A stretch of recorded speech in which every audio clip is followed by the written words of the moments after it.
In the heart of one of New York's busiest airports, a symphony of sounds echoed through the terminal. The hurried footsteps of travelers, the beeping of boarding passes, the distant announcements of flight delays. Among the chaos, families reunited, couples embraced, and children leapt into their parents' arms, laughter and tears mingling in the air. Yet near Gate 14, a different kind of stillness reigned.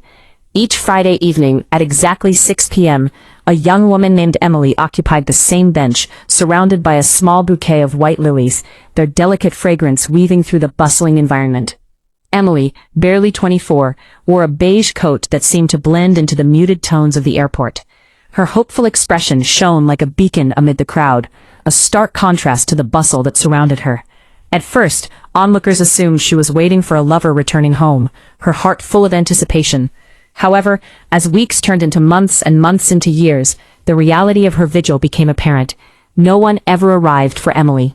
She became a familiar figure to the airport staff, some offering sympathetic glances, while others speculated about the burdens she carried. One security guard, Marcus, particularly found himself drawn to her quiet resilience. He decided it was time to uncover the truth behind her routine, and one snowy Friday evening, he approached her, taking a seat beside her on the bench. "You've been coming here a long time," he noted gently, studying her face. Emily turned to him, a soft smile gracing her lips. 3 years, she replied, her voice barely above a whisper. Curiosity etched on his face. Marcus asked the question that had lingered in his mind. "Who are you waiting for?" For a heartbeat, Emily's gaze locked onto the arrival gate, her expression shifting from hope to sorrow. "My father," she finally said, a whisper lost in the noise of the terminal. Confusion washed over Marcus. "Is he traveling?" he inquired, searching her face for answers. She lowered her eyes and her voice trembled as she replied, "No, he died 3 years ago." In that moment, the cacophony of the airport faded into the background as Marcus absorbed her words. Emily shared her story, the heartbreaking tale of her father, a dedicated firefighter who never missed a birthday or family dinner. Each Friday, they had a cherished ritual. She would wait for him at the airport, white lilies in hand, her mother's favorite flowers, before she passed away. Every time he returned, his face would light up when he spotted her, and he would embrace her tightly, whispering, "You always find me in the crowd." But one fateful Friday, her father's plane had never landed, tragically lost to a mechanical failure. "The next Friday I came anyway," Emily continued, tears shimmering in her eyes, "because for a few minutes, it still feels like he might walk through those doors." Marcus felt a tightness in his chest as he listened, the weight of her grief hanging heavily in the air. From that moment on, he couldn't shake her story from his mind. Inspired by her strength, he and the other airport workers made it their mission to ensure Emily was never alone again. Each Friday, someone would sit with her, a janitor sharing a quiet moment, a pilot with tales of the skies, or even strangers who felt compelled to offer companionship.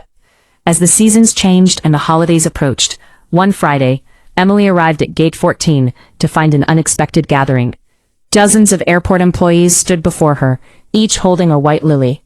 Marcus stepped forward with a small framed photo, his eyes soft with understanding.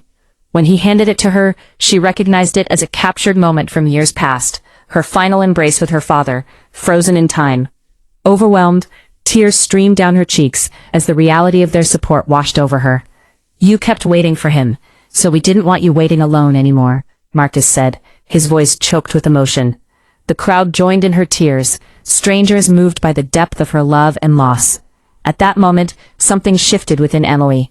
For the first time in years, she smiled through her grief, the warmth of community surrounding her like a protective embrace. As months turned to years, Emily gradually visited less frequently. It wasn't that she forgot her father. Rather, she had found a way to carry him within her, no longer needing the airport to feel connected to him. Today, the airport workers still remember the girl with the white lilies. Every Friday evening, someone quietly leaves flowers near Gate 14, a testament to love that endures, a reminder that while some people leave this world, they never truly leave our hearts.